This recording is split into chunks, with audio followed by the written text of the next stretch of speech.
రాష్ట్రపతి ద్రౌపది ముర్ముతో ప్రధానమంత్రి నరేంద్ర మోదీ భేటీ అయ్యారు. ఆపరేషన్ సింధూర్ గురించి ప్రధాని వివరించారు. అంతకు ముందు ప్రధాని అధ్యక్షతన కేంద్ర కేబినెట్ సమావేశం జరిగింది. పాక్ ఉగ్ర స్థావరాలపై ఆపరేషన్ గురించి కేబినెట్ సహచరులకు వివరించారు మోదీ.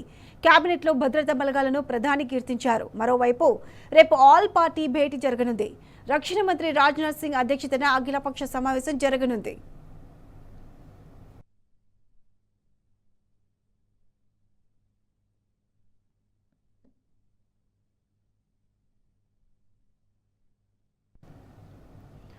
అంతకు ముందు ఆపరేషన్ సింధూర్ పై ప్రధాని మోదీ అధ్యక్షతన భద్రతా వ్యవహారాల కమిటీ భేటీ అయింది.